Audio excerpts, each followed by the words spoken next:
Hello friends and welcome back to Code with YouTube channel and welcome back to amazing concepts of Springboard that is कैसी implementation. आज की इस video में हम लोग जो है कैसी इम्प्लीमेंटेशन को किस तरीके से एंड टू एंड इम्प्लीमेंट करना चाहिए फ्रॉम ज़ीरो, यानी कि अगर आपको कोई भी नॉलेज नहीं है तभी भी आप इस वीडियो को देख के बहुत सारे नॉलेज को आपको ले सकते हैं। प्लस इस चीज़ के मैं गारंटी देता हूँ कि आपको इस टॉपिक के ऊपर इतने अच्छे तरीके से कहीं भी एक्सप्लेन नहीं किया जाएगा, तो वीडियो को एंड तक जरूर देखिए। आपका कोई भी डाउट होता है आप मुझे कमेंट सेक्शन में पूछ सकते हैं, मैं आपको डेफिनेटली उस पर रिप्लाई करूँगा। वीडियो में आगे बढ़ने से पहले अगर आप चैनल पे न्यू है तो चैनल को जरूर सब्सक्राइब कर दीजिए और वीडियो को लाइक किए बिना मत जाइए, क्योंकि ये सब चीज़ें काफ़ी ज़्यादा मुझे जो है मोटिवेट करता है इस चैनल पे और भी अच्छे वीडियो डालने के लिए।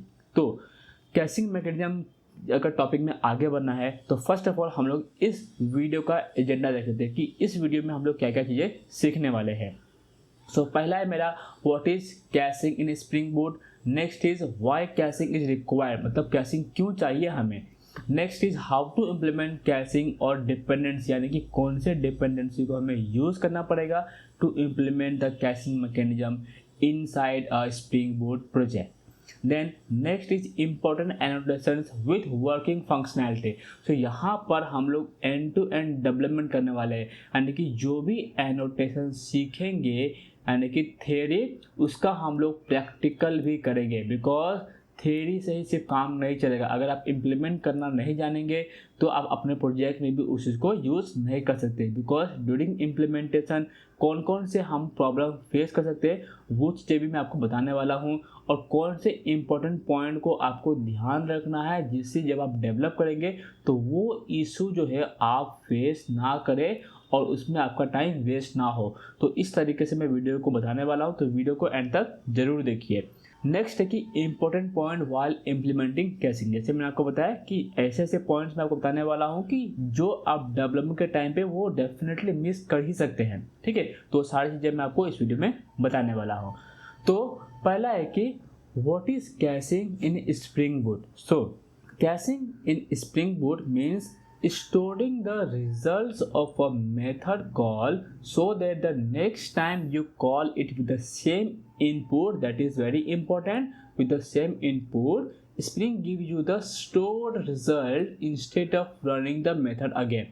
Okay, अगर आपको यहाँ पे कुछ भी समझ में नहीं आए कोई चिंता करने की जरूरत नहीं है। देखिए यहाँ पे क्या कह रहा है कि storing the result of a method call, यानी कि सपोज आप कोई एक मेथड कॉल करते हैं, ठीक है। वो मेथड क्या करता है कि हमारा डेटाबेस के ऊपर ऑपरेशन परफॉर्म करता है एंड वहाँ से रिजल्ट्स को रिटर्न करता है, ठीक है।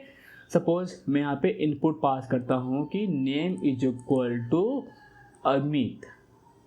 ओके, नाउ इस अमित नेम के ऊपर आप डेटाबेस से रिजल्ट्स फाइंड आउट करके लेके आए।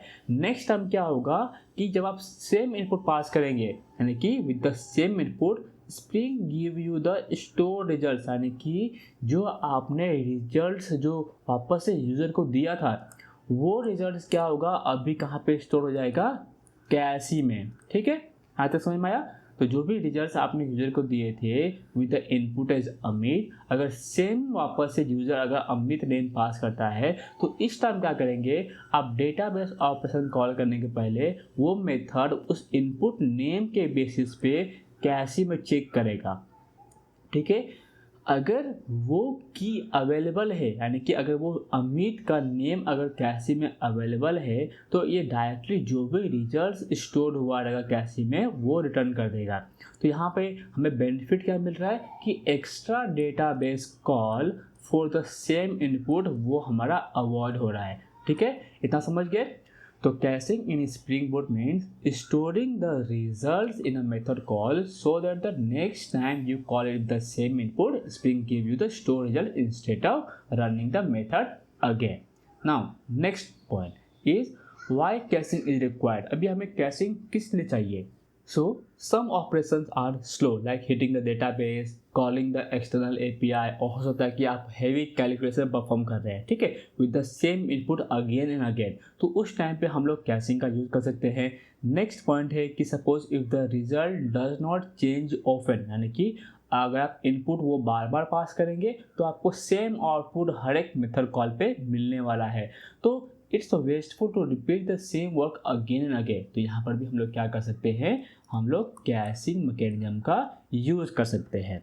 ठीक है, नेक्स्ट पॉइंट है कि caching keeps a readymade answer. इसका मतलब क्या हो गया कि जो भी उसने कैशी को स्टोर किया था उस स्टोर में जाके उसको रेडीमेड आंसर, यहाँ पे आंसर ऑलरेडी रेडी है, तो जो भी इनपुट पास करेंगे उस इनपुट के लिए वो स्टोर कैशी से जाके वो आंसर हमें दे देगा। तो so the next time you ask for the same thing it's instant, मतलब जो भी आप इनपुट पास करेंगे उस इनपुट के बेसिस पे हमें आंसर जो है वो मिल जाएगा। ठीक है, देन नेक्स्ट पॉइंट कि हाउ टू इम्प्लीमेंट कैशिंग, मतलब अगर आप स्प्रिंग बूट प्रोजेक्ट्स में कैशिंग को इम्प्लीमेंट करना चाहते हैं तो किस तरीके से कर सकते हैं। तो आपको उसके लिए जो है वो डिपेंडेंसी ऐड करना पड़ेगा।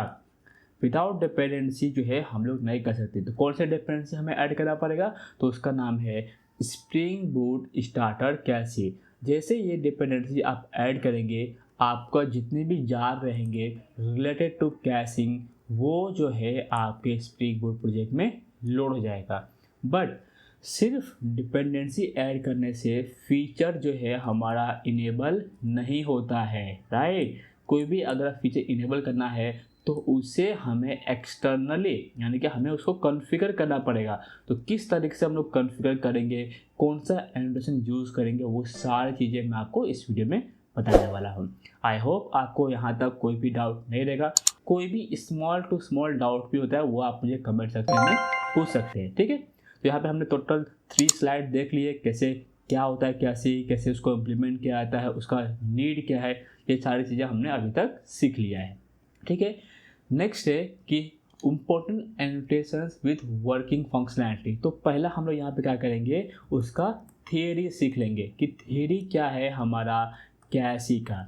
जैसे थियरी पे कुछ हमारा कॉन्फिडेंस गेन हो जाएगा, वैसे ही हम लोग क्या करेंगे, प्रैक्टिकल इम्प्लीमेंटेशन में जाएंगे और इसको ज़ीरो से कोड करेंगे। यानी कि हम लोग क्या करेंगे, एक रेस्ट एपीआई डेवलप करेंगे।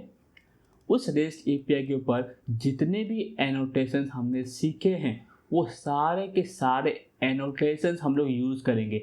ये नहीं कि मैं आपको सिर्फ 1-2 एनोटेशन बता दूंगा और वीडियो को ख़त्म कर दूंगा, ऐसा नहीं करूंगा। मैं आपको प्रॉपरली एंड टू एंड सारे एनोटेशन के एग्जांपल और क्या करने पे क्या होगा, कभी हमें क्या यूज़ करना चाहिए, ये सारी चीज़ें मैं आपको बताने वाला हूँ। तो इंपॉर्टेंट एनोटेशन हम लोग देख लेते हैं। टोटल अराउंड 5 to 6 से या फिर 4 to 5 एनोटेशन है, वो हम लोग 1 by 1 देख लेते हैं।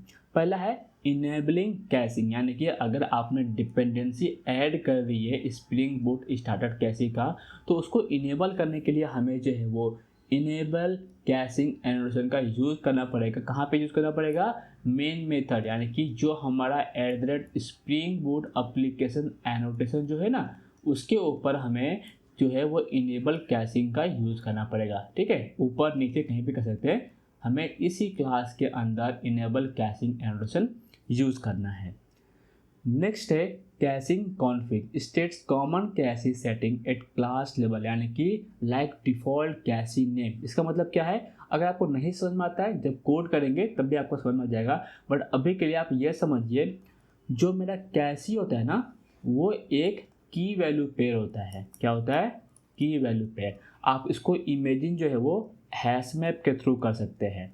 ठीक है, हैश मैप यानी कि यानी कि जो कैशी कॉन्फ़िग है वो एक हैश मैप का ऑब्जेक्ट समझ लीजिए। यानी कि जब आप हैश मैप क्रिएट करते हैं, map is equal to new hash map, और यहाँ पे आप जो की वैल्यू डिफाइन करते हैं, तो ये जो ऑब्जेक्ट है ना, यानी कि ये कैशी का नेम हो जाता है। ठीक है, तो यहाँ पे जो कैशी का नेम रहेगा उसको हम लोग @कैशी कॉन्फ़िग एनोटेशन से इंडिकेट करते हैं, एंड इसके अंदर हम लोग जो है वो कैशी का नेम देंगे। ठीक है, और इसको कहाँ पे यूज़ करते हैं हम लोग, क्लास लेवल पे, यानी कि जब आप क्लास क्रिएट करेंगे सर्विस में, ठीक है, उस सर्विस क्लास में हम लोग जो है वो कैशी कॉन्फ़िग एनोटेशन का यूज़ करेंगे। Okay, till now it is clear. Now next point is cache put. So जैसे हमारा हैश मैप में मेथड होता है पुट एंड गेट, वैसे ही कैशी में मेथड होता है एक कैशी पुट करके। Update the cache with the method latest return value, that is very important. कोई ज़रूरत नहीं है, अगर आपको नहीं समझ में आता है नो प्रॉब्लम, मैं आपको कोडिंग के टाइम पे एक्सप्लेन करूँगा। But theoretical point of view ये क्या कहता है कि कैशी पुट में हम लोग एक कैशी को ऐड करेंगे, यानी कि जो भी रिटर्न करता है रिजल्ट्स उसको। अभी यहाँ पे इम्पोर्टेंट पॉइंट्स ये है कि जहाँ पर भी हम लोग कैशी पुट मेथड यानी कि कैशी पुट एनोटेशन का यूज़ करेंगे, वो मेथड जो है यहाँ पर वैल्यू रिटर्न करना चाहिए, यानी कि जो भी आप स्टोर करना चाहते हैं वो रिटर्न करना चाहिए। फॉर एग्जांपल अगर आप एम्प्लॉय को सेव कर रहे हैं, राइट, एम्प्लॉय को सेव कर रहे हैं तो यहाँ पर एम्प्लॉय आना चाहिए। अगर यहाँ पे वॉइड कर देंगे तो हमारा कैशी वर्क नहीं करेगा। ये बहुत ही इंपॉर्टेंट पॉइंट है जो आपको ध्यान रखना है। तो यही चीज़ें आप डेवलपमेंट के टाइम पे इशू फेस कर सकते हैं, ठीक है। और भी अच्छे से पॉइंट्स इस वीडियो में आपको बताने वाला हूँ।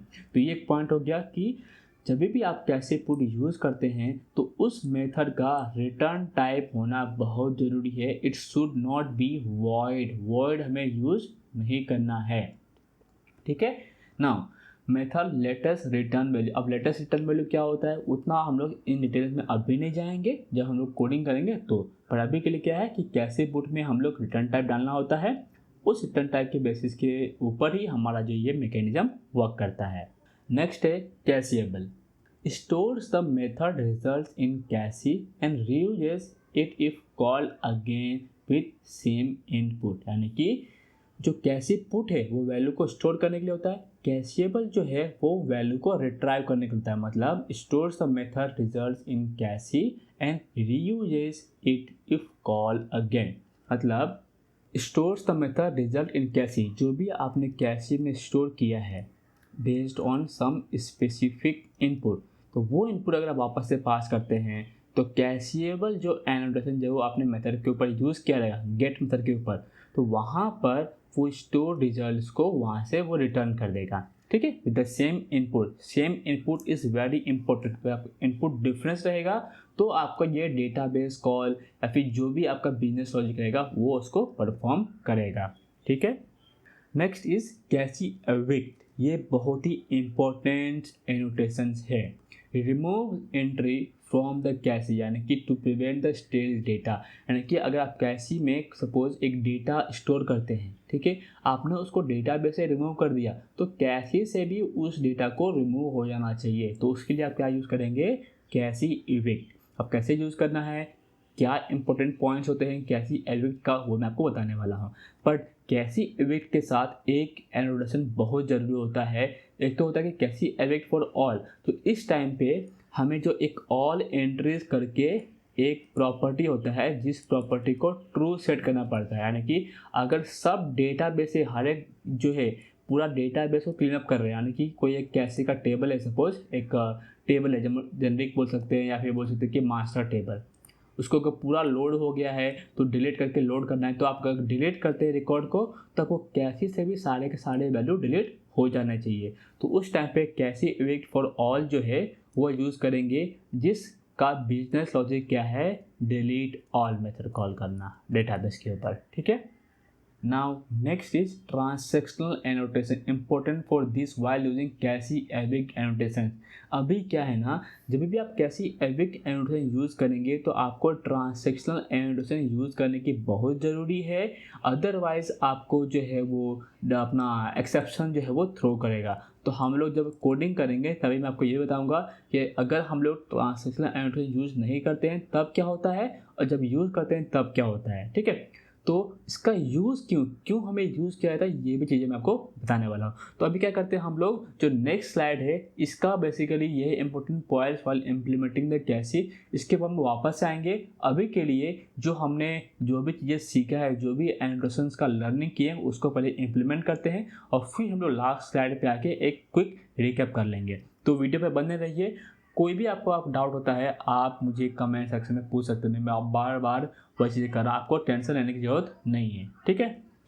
सो मैं आ चुका कंप्यूटर स्क्रीन पे। यहाँ पे हम लोग एक फटाफट एक न्यू प्रोजेक्ट क्रिएट करते हैं, न्यू प्रोजेक्ट्स, और इसका नाम देते हैं हम लोग कैशी एग्जाम्पल, ठीक है।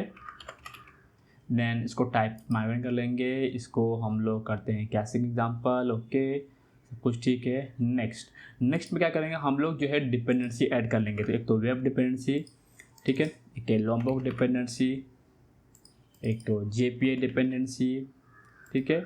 देन नेक्स्ट है हमारा वेब हो गया, लोमबॉक्स हो गया, जेपीए हो गया। देन हमारा डेटाबेस के लिए हम लोग यूज़ करेंगे पोस्टग्रेस एसक्यूएल ड्राइवर। तो मैंने पीजी एडमिन ऑलरेडी इंस्टॉल कर लिया है, तो मैंने जो डेटाबेस के लिए मैं पीजी एडमिन यूज़ करता हूँ, यानी कि पोस्टग्रेस एसक्यूएल ड्राइवर। तो अगर आपके पास नहीं रहेगा तो भी चिंता करने की जरूरत नहीं है। अगर आप सपोज ओरेकल यूज़ करते हैं, माई एसक्यूएल यूज़ करते हैं, तो माई एसक्यूएल का आप जो है वो डिपेंडेंसी ऐड कर सकते हैं। नाउ इंपॉर्टेंट पॉइंट इज कैसी के लिए। तो कैसी के लिए आपको यहाँ पे सिंपली कैसे टाइप करना है, Spring cache abstraction provide cache related operation such as ability to update the content of the cache but does not provide actual data store. तो आपको ये डिपेंडेंसी को इनपुट आउटपुट डिपेंडेंसी के अंदर आता है, इसको आपको क्रिएट पे क्लिक करना है। एंड आपका ऑलरेडी जब क्रिएट हो जाएगा आप न्यू विंडो पे क्लिक कर दीजिए। मैं जो है पीछे का विंडो जो है बंद कर सकता हूँ, ठीक है। तो ये हो गया। अभी देखिए इसको हम लोग क्लोज करते हैं, कोई इंपॉर्टेंस नहीं है यहाँ पे। नाउ हम जो है यहाँ पे फटाफट एक बेसिक स्ट्रक्चर पहले डेवलप करते हैं, ठीक है। क्योंकि जैसे मैं वीडियो को एक्सप्लेन करता हूँ, आप किसी भी वीडियो को देखे रहेंगे, एक पहले हम लोग एक बेसिक स्ट्रक्चर डेवलप करते हैं और फिर कोड करते हैं। इससे हमारा क्या होता है, कोड काफ़ी ज़्यादा फास्ट हो जाता है और समझ में भी आता है तो हमें क्या क्या करना है एक्चुअली, ठीक है। तो फॉर एग्जाम्पल हमें एक एंटिटी पैकेज क्रिएट करना पड़ेगा, यानी कि मॉडल। देन हम लोग क्रिएट करेंगे सर्विस पैकेज, तो हम लोग एक सर्विस पैकेज क्रिएट कर लेते हैं। फिर उस सर्विस का हम लोग जो है रिपोजिटरी पैकेज क्रिएट कर लेंगे, ठीक है। रिपोजिटरी पैकेज तो एंटिटी हो गया, रिपोजिटरी हो गया, सर्विस हो गया। Now the final one is controller, ठीक है। कुछ चीज़ें हम लोग फटाफट करेंगे बिकॉज हमारा मेन कंसेप्ट क्या है कि कैशिंग को समझना, ठीक है। तो आप पॉइंट एक्शन में अगर आप जाएंगे तो यहाँ पर स्प्रिंग बोर्ड कैशिंग जो है वो ऑलरेडी ऐड हो चुका है, ठीक है। बट अभी के लिए अगर देखते हैं हम लोग यहाँ पे स्प्रिंग बोर्ड एप्लीकेशन में यहाँ पर जो है कैशिंग इनेबल नहीं हुआ है, तो उसको इनेबल हम लोग करेंगे यूजिंग, आप बताइए क्या करेंगे हम लोग एनिमेशन का यूज़, @enable कैशिंग का। तो मैं यहाँ पे @enable कैशिंग यूज कर लेता हूँ। तो ये चीज़ आप मिस कर सकते हैं ड्यूरिंग डेवलपमेंट। आपने कैशिंग जो डिपेंडेंसी है उसको तो ऐड कर लिए, कैशिंग के कोड भी सारे लिख दिए, बट ये एनोटेशन ही आपने मिस कर दिया, ठीक है। तो ये पॉइंट आप नोट कर लीजिए। नाउ फर्स्ट ऑफ ऑल मैं फटाफट जो है वो एम्प्लॉय क्लास क्रिएट कर लेता हूँ, ठीक है। देन यहाँ पे एक बेसिक हम लोग यहाँ पे करते हैं एंटिटी @table विथ यहाँ पे नेम डाल देंगे हम लोग एम्प्लॉय, ठीक है।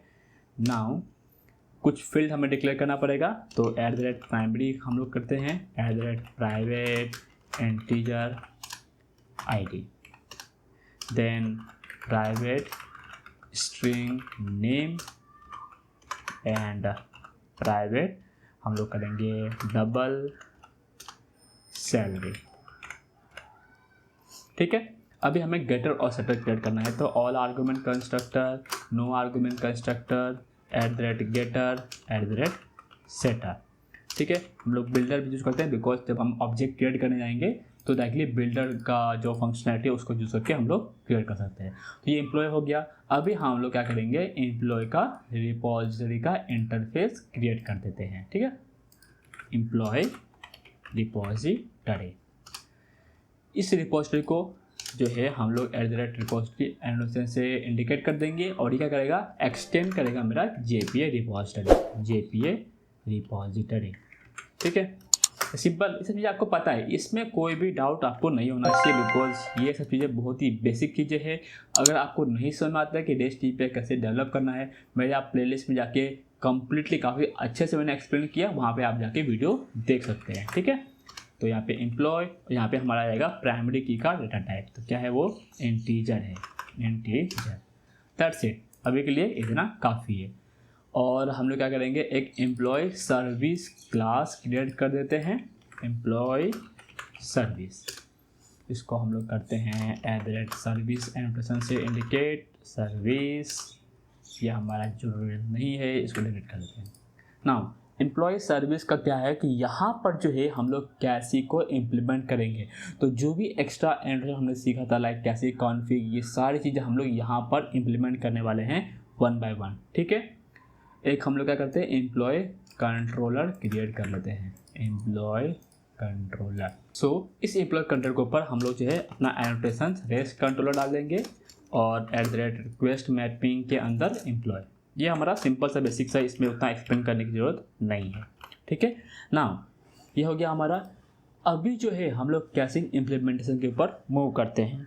ठीक है, तो यहाँ पर हमें फर्स्ट ऑफ ऑल जो सर्विस क्लास है, इस सर्विस क्लास में जैसे मैंने आपको बताया था हम लोग कौन सा एंटर यूज़ करेंगे, कैसी कॉन्फ़िग। और इस कैसी कॉन्फ़िग में हम जो वैल्यू डालेंगे वो रहेगा मेरा इसका नाम। तो आप देखेंगे ना यहाँ पे कैसी नेम करके एक सेकेंड पैरामीटर है, राइट। तो हम लोग करेंगे कैसी नेम एंड देन यहाँ पर कर्ली ब्रेसेस के अंदर हम लोग इसका नाम देंगे एम्प्लॉय कैसी। ठीक है, तो जैसे हम लोग हैश मैप का ऑब्जेक्ट क्रिएट करते हैं वैसा मैंने एक कैसी का ऑब्जेक्ट क्रिएट कर लिया और इसी ऑब्जेक्ट के अंदर हम लोग सारे वैल्यू को स्टोर करने वाले हैं। ठीक है, और यहाँ पे हम लोग जो है फटाफट एक ऑटो वायर कर लेते हैं रिपोजिटरी क्लास को, बिकॉज सर्विस क्लास क्या करेगा, जो अपना है वो डेटाबेस कॉल करेगा। तो यहाँ पे हमें first of all private employee repository, ठीक है, ये हो गया employee repository. Now employee controller के अंदर मैं फटाफट जो है वो कोड लिख देता हूँ, कौन सा वाला, get mapping, put mapping, delete mapping और ये सब। ठीक है, तो यहाँ पे हम लोग करेंगे फर्स्ट ऑफ ऑल हमें क्रिएट करना पड़ेगा post mapping and post mapping के अंदर सेव। ओके, यहाँ पे public response entity of string बोल देते हैं एंड सेव यहाँ पे रिक्वेस्ट बॉडी और यहाँ पे हम लोग पास कर देंगे एम्प्लॉय क्लास, एम्प्लॉय। ओके, ये सिंपल है हमारा, सॉरी माय मिस्टेक, इसको ओपन एंड क्लोज करते हैं। अभी यहाँ पे हमें अगर सर्विस क्लास के मतलब कॉल करना है तो आपको पता रहेगा हमें ऑटो वायर करने की ज़रूरत पड़ेगी। तो प्राइवेट एम्प्लॉय सर्विस। अब इस ऑब्जेक्ट का यूज़ करके हम लोग जो है वो सेव मेथड को कॉल करेंगे। ठीक है, यहाँ पे क्या करेंगे, एम्प्लॉय को पास करेंगे। अभी देखिए यहाँ पे सेव मेथड हमने क्रिएट नहीं किया है। ठीक है, तो उसको हम लोग क्रिएट करेंगे। अभी के लिए हम क्या करते हैं, जब हमारा सेव हो जाएगा तो उसके बाद हम लोग रिस्पॉन्स एंटिटी डॉट ओके में HTTP स्टेटस रिटर्न कर देंगे कि हाँ ये created, HTTP status dot created, और बॉडी में हम लोग जो है वो मैसेज पास कर देंगे। ठीक है, तो HTTP status dot created returns new response entity and यहाँ पे रिस्पॉन्स एंटिटी डॉट ओके, यहाँ पे आएगा status, my mistake, status is created and body में हम लोग बोलेंगे एम्प्लॉय क्रिएटेड सक्सेसफुली। ठीक है, ये हो गया। नाउ हम लोग मेथड को क्रिएट कर लेते हैं और इस रिपोजिटरी का यूज़ करके यहाँ पे हम लोग क्या करेंगे, सेव को पास करेंगे और अपने ऑब्जेक्ट को पास कर देंगे। अभी यहाँ पर बहुत ही इम्पोर्टेंट चीज़ है कि जब आप सेव कर रहे हैं, जैसे मैंने आपको बताया था, अगर हमें इसके ऊपर कैसी इम्प्लीमेंट करना है तो यहाँ पे हमें क्या करना पड़ेगा, कैसी इम्प्लीमेंट करने के लिए हमें कैसिंग कॉन्फ़िगरेशन का हमें कैसी इम्प्लीमेंट करने के लिए कैसी पुट का यूज़ करना पड़ेगा। उस मेथड को वॉइड रिटर्न करने के बदले जो ऑब्जेक्ट को उसने सेव किया है वो पास करना पड़ेगा। ठीक है, तो यहाँ पे हमें करेंगे एम्प्लॉय और यहाँ से कर देंगे रिटर्न। ठीक है, now important point is here, let's use the कैसी पुट। और इसको कैसे यूज़ करेंगे, अभी कैसी पुट के अंदर दो चीज़ें होती हैं। यहाँ पर आप देखेंगे पहला जो तीसरा है वो हमारा की है और जो फर्स्ट है मेरा वैल्यू।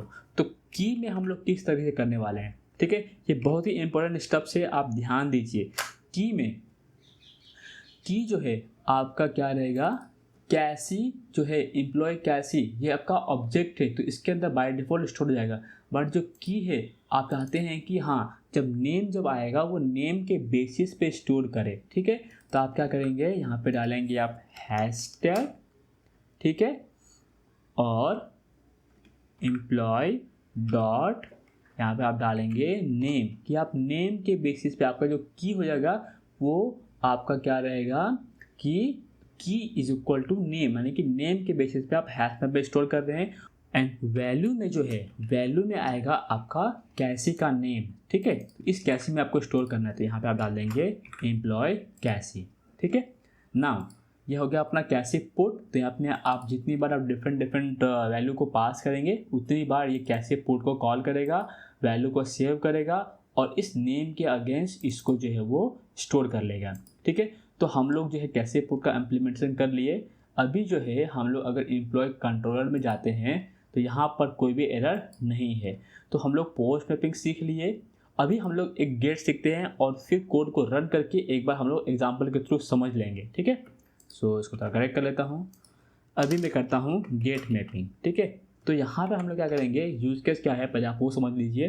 तो पहला यूज़ केस क्या है कि जब गेट करते हैं, ठीक है, तो अगर आपका सपोज कैसी में स्टोर नहीं है तो उस टाइम पे क्या करेगा, डेटाबेस कॉल करेगा, ठीक है। बट अगर कैसी में स्टोर है तो उस मेथड के अंदर ही नहीं जाएगा, डायरेक्टली कैसी से ही वैल्यू रिटर्न कर देगा। और इस चीज़ को कैसे समझेंगे, तो एक बार मैं वैल्यू को स्टोर कर लूँगा, फिर एप्लीकेशन स्टार्ट करूँगा, ठीक है। फिर एप्लीकेशन स्टार्ट करने के बाद बिकॉज कैसी हमारा क्लियर हो जाएगा, तो फर्स्ट कॉल करूँगा ना वो मेरा जो है वो डेटाबेस कॉल होगा। फिर जब मैं कोई वैल्यू को पुट करूँगा वापस से, यानी कि कोई वैल्यू को स्टोर करूँगा और फिर जब उस नेम के बेसिस पे कॉल करूँगा तब वो मेथड एग्जीक्यूट नहीं होगा। तो इस चीज़ को मैं आपको काफ़ी अच्छे से बताने वाला हूँ। एम्प्लॉय मैं यहाँ पे करता हूँ गेट एंड यहाँ पे हम लोग पाथ वेरिएबल में नेम पास कर देंगे, ठीक है। So public response entity employee and then यहाँ पे करेंगे get path variable string name, ठीक है। ये हो गया। नाउ यहाँ पर जो हम लोग गेट करेंगे दैट इज़ वेरी इंपॉर्टेंट कि किस तरीके से हमें जो कैसे यहाँ पे इम्प्लीमेंट करना है। तो यहाँ पे करेंगे फाइंड बाय, बोलते हैं फाइंड बाय नेम, ठीक है। नेम पास करते हैं एंड ये जो है फाइंड बाय नेम क्या करेगा, जो है ये अपना एम्प्लॉय का ऑब्जेक्ट रन करेगा, ठीक है। तो जब मैं return response entity dot status में यहाँ पे कर दूंगा ओके, इसको मैं सेव करता हूँ, इसको मैं करता हूँ ओके एंड देन डॉट, और बॉडी के अंदर मैं जो है वो employee service find by name pass कर दूंगा, क्योंकि मेरा आउटपुट में आएगा। अभी के लिए हम लोग ये सोचते हैं कि एक नेम का एक ही डेटा रहेगा, ठीक है। हम लोग सब उतना डिफिकल्ट नहीं बनाएंगे, अभी के लिए कंसेप्ट समझना बहुत ज़्यादा ज़रूरी है उसलिए, ठीक है। सो यहाँ पर फाइंड बाय नेम है, इस मेथड को मैं कहता हूँ क्रिएट एंड यहाँ पर हम लोग क्या करेंगे कि एम्प्लॉय का ऑब्जेक्ट रिटर्न करेंगे एंड हम लोग करेंगे repository return employee repository dot find by name and यहाँ पे हम लोग नेम पास कर देंगे, ठीक है। ये मेथड क्रिएट करते हैं। इस मेथड में हम लोग ये भी कर सकते हैं कि यह ऑप्शनल आ जाए या फिर डायरेक्टली आ जाए, ठीक है। तो हम सोचते हैं कि डेटा रहेगा ही रहेगा, ठीक है।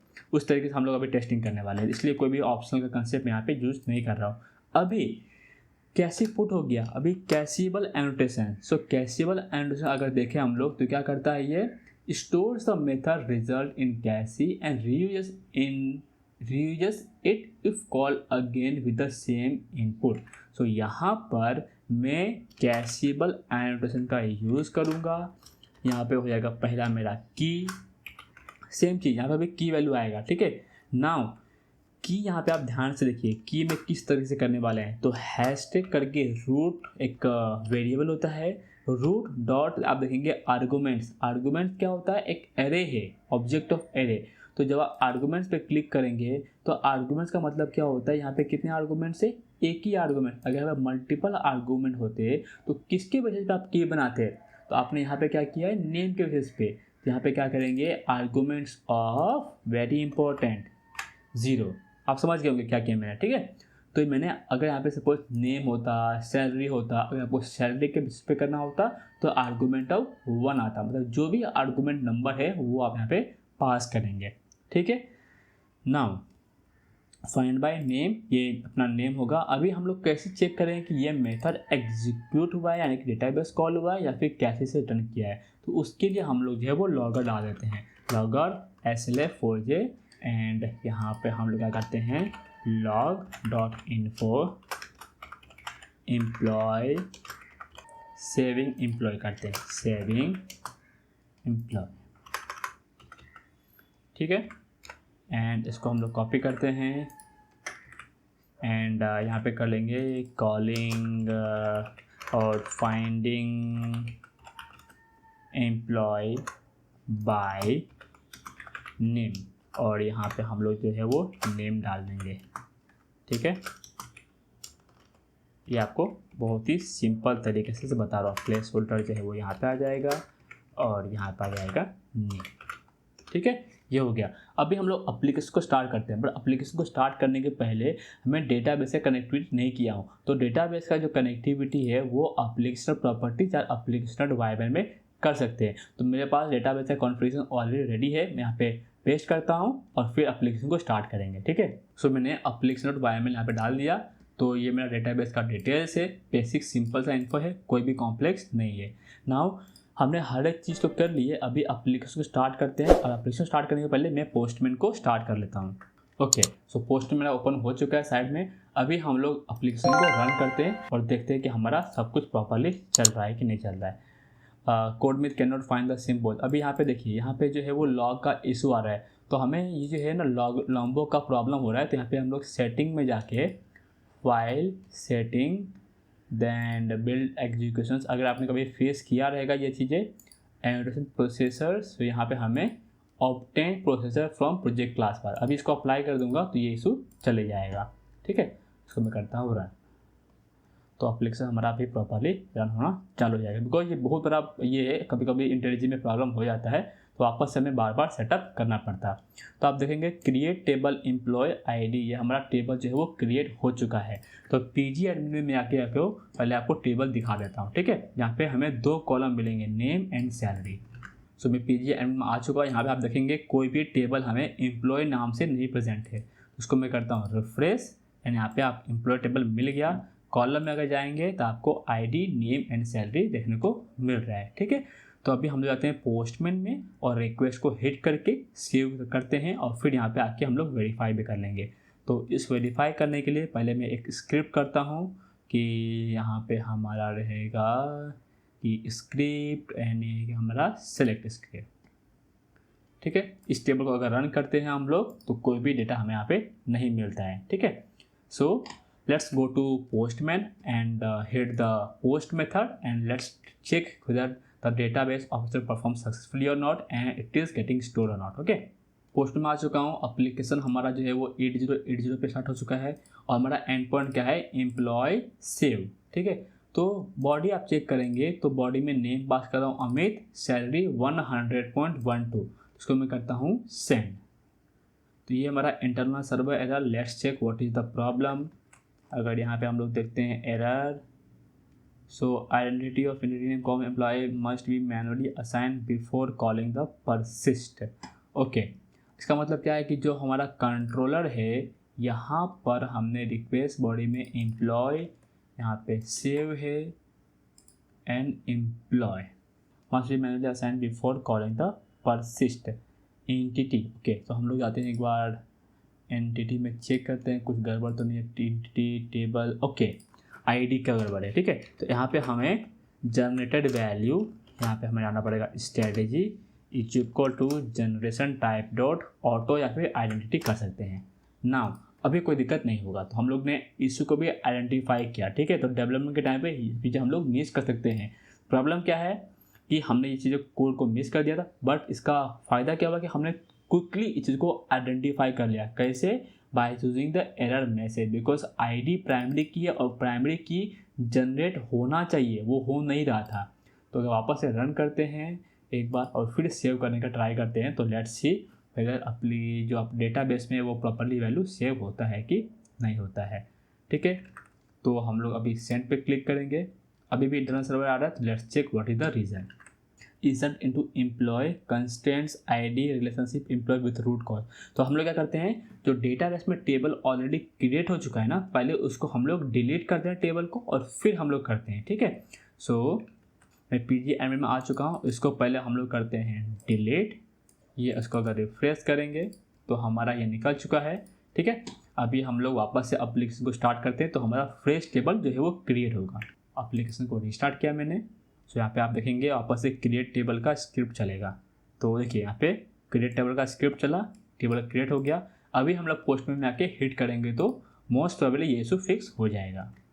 Let's send it, employee created successfully. So अगर डेटाबेस में आके हम लोग इस क्वेरी को वापस से हिट करते हैं तो ID अमित एंड ये जो सैलरी है ये भी यहाँ पे ऐड हो चुका है। तो 2-3 हम लोग वापस से हिट करते हैं और फिर हम लोग गेट को कॉल करेंगे। ठीक है, सो यहाँ पे अमित हो गया। अभी हम लोग लगते हैं, चलिए अब है उसका सैलरी बनाते हैं हम लोग 200, सेंड करते हैं। ठीक है, नाउ और एक करते हैं कि प्रेम कर लेते हैं। ठीक है, यहाँ पे करता हूँ मैं 400 और सेंड करते हैं। टोटल 3 डिटेल्स हमने क्रिएट किए, एक अमित, अभय एंड प्रेम। नाउ जब हम लोग इसको गेट मेथड कॉल करेंगे, यानी कि जब हम लोग डेटाबेस को फेच करने का ट्राई करेंगे, तो उस टाइम पे हम लोग जब फेच करेंगे तो किस तरीके से हमारा आउटपुट आता है। ठीक है, गेट अमित एंड यहाँ पे हम लोग करते हैं गेट मेथड। तो हमें लॉग्स को बहुत अच्छे से मॉनिटर करना है। तो एप्लीकेशन का जो लॉग्स है पहले उसको मैं डिलीट करता हूँ, यहाँ पे देखेंगे कुछ भी नहीं है। फिर अगर हम लोग जब सेंड पे क्लिक करेंगे तो यहाँ पे क्या आया, अमित आया एंड 101 मतलब जो सैलरी है वो आया। तो लॉग्स में अगर चेक करेंगे तो कोई भी डेटा हमें लॉग्स में प्रिंट नहीं हुआ है। इसका मतलब क्या हुआ, अगर आप समझेंगे कंसेप्ट को प्रॉपरली, तो हमने जब फाइंड बाय नेम किया, ठीक है, तो कैशिबल के अंदर जो है ये है माय मिस्टेक, यहाँ पे हमने वैल्यू डाला नहीं है। Value is equal to employee कैसी। ठीक है, एम्प्लॉय कैसी, बट फिर भी ये यहाँ पे नहीं गया बिकॉज ये की के बेसिस पे कैसी जो है वो ऑलरेडी इम्प्लीमेंट कर लिया है। तो एप्लीकेशन वापस से स्टार्ट करते हैं। अभी जब हम लोग हिट करेंगे ना तो ये डेटाबेस को कॉल करेगा। ठीक है, तो देखते हैं कैसे होता है हमारा फंक्शनैलिटी। ठीक है, तो हम लोग यहाँ पे करते हैं क्लियर और फिर हम लोग जो है सेंड पे क्लिक करेंगे तो आउटपुट तो मिल चुका, बट अगर आप यहाँ पे चेक करेंगे तो find employee by name Amit. ठीक है, और यहाँ पे हम लोग देखेंगे तो सेलेक्ट क्वेरी भी चला हुआ है। ठीक है, दैट इज़ वेरी इंपॉर्टेंट। अभी हम लोग वापस से अगर हिट करेंगे ना तो क्या होगा, यहाँ पर क्या हुआ कि जब हमने अमित नेम से हिट किया तो कैसी में वैल्यू स्टोर हो चुका है, तो वापस से ये लॉग प्रिंट नहीं होगा बट हमें आउटपुट मिल जाएगा। तो उसके लिए एक्सप्लेन करने के लिए मैं लॉग को क्लियर करता हूँ, वापस से सेंड पे क्लिक करता हूँ, देखेंगे मुझे आउटपुट यहाँ पे मिल चुका है बट यहाँ पर कोई भी लॉग नहीं मिला है। ठीक है, एंड अगर मैं यहाँ पे प्रेम पास करता हूँ तो प्रेम जो है अभी तक कैशी में स्टोर नहीं हुआ है। तो अगर मैं सेंड करूँगा तो आपको प्रेम का डेटा यहाँ पे मिल रहा है और यहाँ पे लॉग में भी आ रहा है। तो आपने दोनों एग्जांपल सीख लिया कि किस तरीके से कैशेबल काम करता है। करेक्ट, कोई भी डाउट आप पूछ सकते कमेंट में, चिंता करने की जरूरत नहीं है। बट आपने कैशेबल समझ लिया कि कभी हमारा डेटाबेस कॉल होता है और कभी हमारा कैशी कॉल होता है। वैसे ही कैशी पुट है, कैसे पुट में अगर सपोज मैं कोई वैल्यू को पुट करता हूँ फिर जब गेट करने का ट्राई करूँगा तो ये हमारा एक नया सेव कॉल हो जाएगा और सेव के बाद जब मैं कैसे कॉल करूँगा तो मतलब आई मीन जब फाइंड बाय नेम कॉल करूँगा सेम वैल्यू से जिसको हमने अभी काफ़ी सेव किया है, तो डेटाबेस कॉल करेगा या फिर वो कैसे सुना के देगा। तो आप पहले गेस कर लीजिए कि कहाँ से वो फंक्शनलिटी में काम करेगा और हम लोग उसको टेस्ट करते हैं। तो पहले मैं एक चीज़ को सेव करता हूँ। ठीक है, तो यहाँ पर मैं एक रैंडम नेम ले लेता हूँ, सपोज जॉन, इसका सैलरी करता हूँ 500। ओके, अभी इस नेम को पहले मैं सेव करता हूँ, ये सेव हो गया। अभी जब मैं गेट करूँगा और जब मैं लॉग चेक करूँगा, पहले बात तो लॉग को मैं डिलीट करता हूँ और इस पर जब मैं सेंड करूँगा देखिए जॉन का नाम आ गया। बट आप लॉग चेक करेंगे तो लॉग में है ही नहीं भाई। इसका मतलब क्या है कि जब हमने वैल्यू को डेटाबेस में सेव किया उस टाइम पे कैशी में भी सेव हो गया और जब हमने बाय नेम यानी कि जो आर्गुमेंट 0 है उसके बेसिस पे फेच कर रहे हैं तो वहाँ पर हमें कैशी से डेटा को रिटर्न करके दे रहा है। ठीक है, तो कैसी पुट समझ लिया हमने, कैसीबल समझ लिए। नेक्स्ट है हमारा जो है वो कैसी एवेट, यानी कि डिलीट कैसे काम करता है, ठीक है। सो हम लोग जो है यहाँ पर एम्प्लॉय कंट्रोलर में जाएंगे। वीडियो काफ़ी ज़्यादा लंबा हो जाएगा, so that is okay, but concept समझना बहुत ज़्यादा ज़रूरी है, ठीक है। एक और क्विक में बताता हूँ, अगर आप पैराम के बेसिस पे सेव करते हैं ना, एक छोटा सा 2 मिनट लूँगा आपका बस, तो सेव विथ पैराम करता हूँ, जैसे वो मिस ना हो जाए। मैंने पॉइंट नोट किया था कि आपको ये चीज़ बताऊँगा। मैं यहाँ पर क्या करता हूँ, रिक्वेस्ट पैराम, ठीक है, सपोज स्ट्रिंग नेम। आपका ऐसा भी हो सकता है ना, कभी कभी केस आपका पूरा ऑब्जेक्ट के बेसिस पे ना आए, पैराम के बेसिस पे आए, तो वो भी चीज़ें मैं किस तरह से हैंडल करेंगे वो मैं आपको समझाता हूँ। स्ट्रिंग हमारा हो गया अपना सैलरी, ठीक है, डबल सैलरी। अभी जो एम्प्लॉय है ना, यहाँ पर हम लोग क्या करेंगे, नेम पास करेंगे, कॉमा हम लोग पास करेंगे सैलरी। अब ये मेथड है नहीं तो मेथड को क्रिएट कर देंगे, कोई चिंता नहीं है। तो हम लोग एक मेथड क्रिएट करते हैं, create method employee service, and यहाँ पर हम लोग कैसे पुट यूज़ करेंगे सिमिलर वे में, कैसे पुट। नाउ यहाँ पर हमें देखिए, यहाँ पे 2 आर्गूमेंट है, तो हम लोग क्या यूज़ करेंगे, ये चीज़ें यूज़ करेंगे, रूट वाला, ठीक है। आर्गूमेंट 0 यानी कि नेम के बेसिस पे कैसे बनेगा हमारा, एंड सेम चीज़ में यहाँ पे हम लोग इसको जो है एज इट इज़ यहाँ पे पेस्ट करते हैं, और यहाँ पे हम जो अपना जो बिल्डर जो हमने एंडोसन यूज़ किया था, वो बिल्डर एंडोसन हमारा जो है वो यहाँ पे यूज़ होगा। तो हम लोग नेम में हम लोग डाल देंगे नेम, और सैलरी में हम लोग डाल देंगे सैलरी, दैट्स इट। तो employee repository employee builder dot name, what is the error, make save method return this employee, okay. हाँ, यहाँ पे हमें जो है वो एम्प्लॉय को रिटर्न करना पड़ेगा, okay, that's it. Saving employee with param, बस इतना ही था, ये कंसेप्ट था। आप इसको टेस्टिंग कीजिए, आप टेस्टिंग कीजिए इस चीज़ को, ये आपका असाइनमेंट है, ठीक है। नाउ नेक्स्ट पार्ट हम लोग इसको डिबगर बाद अपना जो है कोड को सर्वर को बंद करते हैं, और हम लोग यहाँ पे सीखते हैं कि कैसी एविक्ट कैसे काम करता है, ठीक है। So at the rate delete mapping public, और at the end of the video मैं आपको एक असाइनमेंट देने वाला हूँ, तो वो आप असाइनमेंट कंप्लीट कीजिए और मुझे कमेंट में बताइए आपने उसको कंप्लीट किया है कि नहीं किया, या फिर आप मुझे इंस्टाग्राम पे भी मैसेज कर सकते हैं, ठीक है। सो पब्लिक रिस्पॉन्स एंटिटी, ये मैं क्या सीखने वाला हूँ, डिलीट का, ठीक है। तो मैं यहाँ पे एक मैसेज डाल दूंगा कि हाँ भाई डिलीट हो चुका, ठीक है, डिलीट बाय नेम। पहले हम लोग नेम के बेसिस पे डिलीट करेंगे। सो डिलीट मैपिंग में मैं यहाँ पे क्या करता हूँ, स्लैश डिलीट में 2 चीज़ सीखने वाले हैं, एक डिलीट और बाय नेम, और एक डिलीट ऑल। तो डिलीट है, यहाँ पे मैं आता हूँ नेम, यहाँ पर मैं करूँगा @path variable and then string name.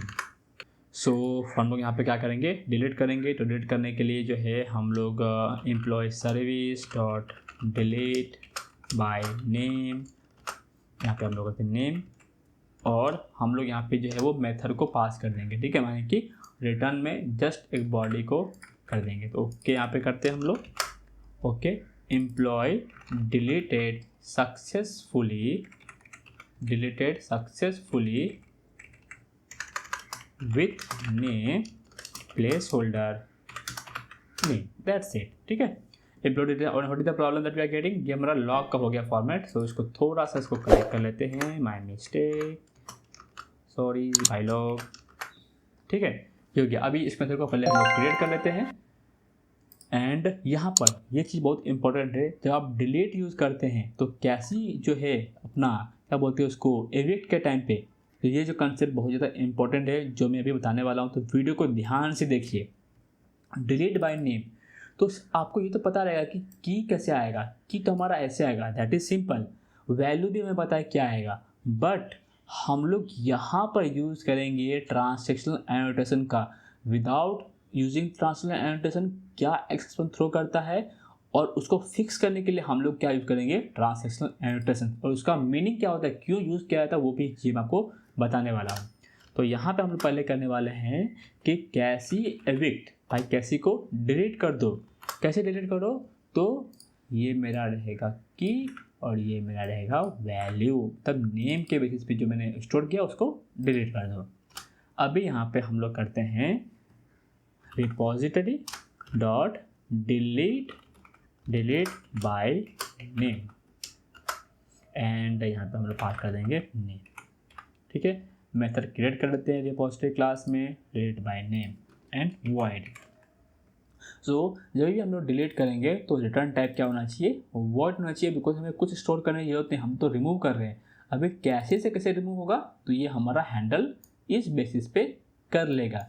तो पहले हम लोग ना एक डिलीट करने का ट्राई करते हैं और हम लोग देखेंगे कि एक्सेप्शन क्या थ्रो करता है, और फिर मैं जब इसको फिक्स करूँगा यूजिंग ट्रांसलेशनल तो किस तरह से बिहेव करता है। ठीक है, तो लेट्स यूज दिस एप्लीकेशन। हमको स्टार्ट करते हैं। तो एप्लीकेशन हमारा स्टार्ट हो गया, मैं आ गया पोस्टमैन स्क्रीन पे एंड यहाँ पर हमें जो है वो डिलीट में आता हूँ एंड हमें क्या करना है, पहले डिलीट बाय नेम। सो जब मैं डिलीट बाय नेम करूँगा तो लॉग जो है उसको मैं करता हूँ क्लियर माई मिस्टेक। यहाँ पे हमें थोड़ा सा लॉग में डाल देना चाहिए था, log dot info deleting employee with name and यहाँ पे हम लोग करते हैं नेम। एप्लीकेशन को स्टार्ट कर लेते हैं। ठीक है, रीस्टार्ट करना पड़ेगा एंड लॉग को क्लियर कर लेंगे और फिर हम लोग हिट करके देखेंगे क्या हमारा बिहेवियर है। ठीक है, एप्लीकेशन हमारा स्टार्ट हो गया। अभी हम लोग जाते हैं यहाँ पे एंड अमित से डिलीट करते हैं। तो internal server error, let us check what is the reason. So अगर यहाँ पे जाते हैं, हाँ हमें एक्सेप्शन थ्रो करेगा। हाँ, no entity manager with actual transaction available for current thread can not reliable process remove call. अभी इसका मतलब क्या है कि जब आप ट्रांजैक्शन आपका ये कैसी बेस्ड ट्रांजैक्शन है, तो जब कंट्रोलर से सर्विस को कॉल करते मेथड को तो वो सेम ट्रांजैक्शन नहीं होता। अगर आप डेटाबेस पे कोई भी ऑपरेशन परफॉर्म करते हैं तो उसको आपको एज अ ट्रांजैक्शन डिनोट करना पड़ेगा। रीजन समझ रहे हैं क्यों नहीं चल रहा है, बिकॉज जब कंट्रोलर से फ्लो मूव आ सर्विस में, पर सर्विस जो मेथड है उस मेथड के अंदर जो डिलीट बाय नेम है, मतलब इसलिए जो मेथड क्रिएट किए हैं वो क्या है, एक कैसी एविक्ट मेथड है। ठीक है, तो कैसी एविक्ट को प्रोसेस करने के लिए ट्रांजैक्शनल एनोटेशन का क्रिएट करना बहुत ज़रूरी है, जिससे जो भी हम डेटाबेस ऑपरेशन परफॉर्म कर रहे हैं उसको एज अ ट्रांजैक्शन ट्रीट करें। तो जैसे ही मैं यहाँ पे यूज़ करूँगा ट्रांजैक्शनल एनोटेशन और फिर मैं एप्लीकेशन को स्टार्ट करके जब मैं डिलीट करूँगा तो मेरा डेटा डिलीट हो जाएगा। ठीक है, तो मैं इसको डिलीट कर दिया, सॉरी इसको एप्लीकेशन को स्टार्ट कर दिया, मैंने एप्लीकेशन स्टार्ट हो गया हमारा। ठीक है, हम लोग जाते हैं पोस्टमैन में एंड यहाँ पर जब सेंड करूँगा तो employee deleted successfully with name Amit. अभी लॉग में जब जाएंगे तो deleting employee with name Amit, तो यहाँ पे उसको मिला है इसलिए। ठीक है, अभी सपोज वापस से कॉल करेंगे तो डेटाबेस में नहीं मिलेगा, तो किस तरह से बिहेव होता है। तो अगर मैं सेंड करता हूँ तो आप देखेंगे एम्प्लॉय डिलीटेड सक्सेसफुली, बट अगर आप लॉग में देखेंगे ना, देखिए ये फाइंड करने का ट्राई कर रहे हैं बट इसके जो है बेसिकली जो कैसी एविक्ट है वो ऑलरेडी एम्प्टी हो चुका है। तो हमने यहाँ पे एक हैंडलिंग नहीं किया है कि अगर नहीं मिलता है तो क्या रिटर्न करना है, मिलता है तो क्या रिटर्न करना है, तो आप वो एक्स्ट्रा इम्प्लीमेंटेशन कर सकते हैं। बट जो बेसिक हमारा जो अंडरस्टैंडिंग था कैसी एविक्ट किस तरीके से काम करता है, आप समझ रहे हैं। जो मैंने यहाँ पे जो डिलीट एम्प्लॉय विथ नेम जो हमारा आपस में प्रिंट हुआ है बेसिकली कैसी में है ही नहीं। ठीक है, पहला पॉइंट तो ये। दूसरा पॉइंट कि हमने डेटाबेस लेवल पे एक्स्ट्रा हैंडलिंग नहीं डाले हैं, कि मतलब ऑप्शनल कंसेप्ट अगर प्रेजेंट है तो डिलीट करो, नहीं प्रेजेंट तो इस तरीके से, तो हमारा कैसी एविक्ट हो गया। बट ये कैसा है कि हम लोग एक डिलीट कर रहे हैं, बट अगर सब डिलीट करते ना एक बार में तो उस टाइम पे हमें ट्रांजैक्शनल एनोटेशन करने की ज़रूरत नहीं है। तो वो हैंडल कैसे होता है वो मैं आपको अभी बताने वाला हूँ। ठीक है, तो ये डिलीट बाय नेम है, तो ये मैं सेम चीज़ कॉपी करता हूँ, इसको मैं करता हूँ डिलीट ऑल, और अभी हमें कोई भी वेरिएबल क्रिएट करने की ज़रूरत नहीं है। मैं यहाँ पे कर दूँगा डिलीट ऑल और यहाँ पे डिलीट ऑल, यहाँ पे रिमूव कर दूँगा all employ deleted successfully, all employ deleted successfully. ठीक है, इसको मैं करता हूँ डन, और एक बार एंड टू एंड भी टेस्टिंग हम लोग कर लेंगे। ठीक है, डिलीट ऑल, इसको मैं करता हूँ क्रिएट मेथड यहाँ पर रिपोजिटरी के अंदर जो है मैं करूँगा डिलीट ऑल को कॉल। सो लॉग में यहाँ पे मैं log dot info all employ deleted and यहाँ पे हम लोग क्या करेंगे कैसी एविक्ट। यहाँ पे कोई चेंजेस नहीं होगा, हमें ट्रांसलेशन यूज़ करने की ज़रूरत नहीं है बिकॉज ये हमारे होल डेटाबेस को डिलीट कर रहा है। बट यहाँ पे एक पॉइंट बहुत ज़रूरी है कि जब हम लोग की वैल्यू को स्पेसिफाई करते हैं ना, तो यहाँ पे जैसे मैंने आपको बताया था स्टार्टिंग में थ्योरी के टाइम पे कि ऑल एंट्रीज को ट्रू करना पड़ेगा। इसका मतलब क्या है कि सारे के सारे एंट्रीज को ये डिलीट कर देगा कैसी से। ठीक है, तो एम्प्लॉय कंट्रोल में जाते हैं तो यहाँ पे एरर क्यों दे रहा है हमें, रिटर्न्स। ओके, इसको हमें क्लोज करना है। ठीक है, ये हो गया मेरा। अभी एप्लीकेशन को हम लोग करते हैं स्टार्ट और फिर हम लोग एंड टू एंड हर एक चीज़ को टेस्टिंग कर लेंगे एक बार। फिर हमारा वीडियो कंप्लीट हो चुका है। ठीक है, और फिर हम लोग लास्ट में क्या देखेंगे, इंपॉर्टेंट पॉइंट्स जो हमें ध्यान रखने हैं। लॉग को करते हैं क्लियर। मैं आता हूँ पोस्टमैन में, अगर मैं यहाँ पे सेंड पे क्लिक करूँगा तो लॉग में तो आएगा और यहाँ पर भी मुझे दिखाई देगा बट ये नहीं है। ठीक है, फिर मैं क्या करूँगा, जब डिलीट ऑल कॉल करूँगा विदाउट ट्रांसैक्शनल एनोटेशन, तो ये किस तरीके से चलता है देखिए। ऑल एम्प्लॉय डिलीटेड सक्सेसफुली, मतलब कोई भी डेटा। अब यहाँ पे देखेंगे डिलीट एम्प्लॉय 3 रिकॉर्ड थे, तीनों के तीनों हमारा डिलीट हो चुका है। अगर हम लोग गेट करते हैं तो देखिए किस तरीके से बिहेवियर हमारा कॉल होता है। तो अभी हम लोग क्या एक्सपेक्ट कर रहे हैं, ये इसके अंदर जाएगा बिकॉज हमारा कैसी में कुछ भी नहीं है। ठीक है, देखिए यहाँ पे हैंडलिंग में नहीं है हमारा, आई नो, पर हम लोग लेट्स सी, हमने एक्स्ट्रा हैंडलिंग नहीं किया हुआ है। तो हम लोग जॉन के नाम पे अगर सर्च करते हैं तो हमें यहाँ पे कोड जो है कुछ भी रिटर्न नहीं किया है। तो finding employee by name John, so कुछ नहीं मिला इसलिए यहाँ पे गया है।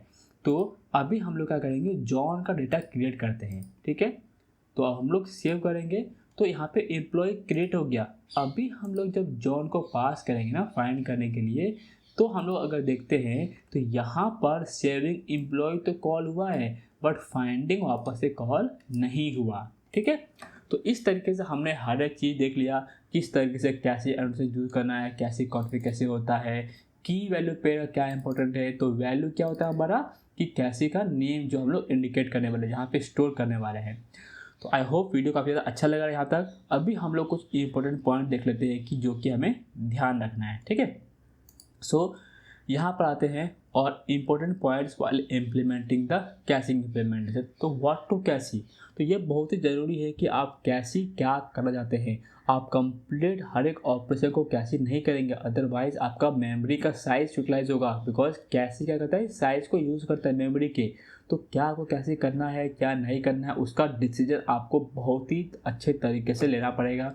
नेक्स्ट पॉइंट है कि कैसी इनवैलिडेशन, मतलब कीपिंग इट फ्रेश। ऐसा ना रहे कि कैसी हमने एक बार क्रिएट कर दिया बट वो कैसी अभी भी ओल्ड डेटा के ऊपर ही बना हुआ है। क्या आपका एक्चुअल डेटा अपडेट हो चुका है डेटाबेस में, बट जो कैसी का जो डेटा है वो भी ओल्ड है। तो आपको वो भी हैंडलिंग प्रॉपरली करना पड़ेगा कि जब भी आप कैसी को मतलब यानी कि डेटाबेस में अपडेट करते हैं तो आपका कैसे भी अपडेट होना चाहिए। तो ये आपका असाइनमेंट था कि आप जब अपडेट ऑपरेशन परफॉर्म करेंगे, बिकॉज जैसे आपने कोड में देखा रहेगा मैंने पुट मैपिंग नहीं लिखा हुआ है, तब क्या करना है, पुट मैपिंग लिखना है।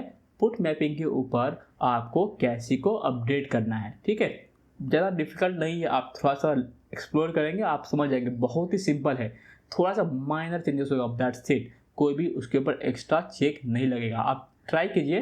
नहीं आता है आपको तो मैं हूँ यहाँ पे। ठीक है, नेक्स्ट पॉइंट है कैसी साइज। जैसे मैंने आपको बताया कैसी का साइज अगर ज़्यादा हो जाएगा तो ज़्यादा मेमोरी कंज्यूम करना चालू कर देगा। ठीक है, नेक्स्ट है कैसी की। आपको की क्या चूज़ करना है ये भी बहुत ज़्यादा ज़रूरी है। अगर आपने की का लेंथ बहुत ज़्यादा रख दिया, बहुत छोटा रख दिया, वो भी नहीं होना चाहिए। आपको अच्छे तरीके से की का क्या रखना चाहिए, कौन सा की हमें स्टोर करना है, और ज़्यादा ही स्टोर करने लगे तो वो भी प्रॉब्लम हो जाएगा और डेटा क्या हो जाएगा, इनकन्सिस्टेंट हो जाएगा। ठीक है, आई होप आपको वीडियो काफ़ी ज़्यादा अच्छा लगा रहेगा। वीडियो पसंद आए तो वीडियो को जरूर लाइक कर दीजिए, चैनल को सब्सक्राइब किए बिना मत जाइए। और मिलते हैं नेक्स्ट वीडियो में एक अमेजिंग कंसेप्ट के साथ, जहाँ पर मैं बहुत ही एडवांस टॉपिक बताने वाला हूँ, इंटरव्यू पॉइंट ऑफ व्यू और एक application architecture point of view. तो मिलते हैं नेक्स्ट वीडियो में। Till then take care and bye bye, जय हिंद।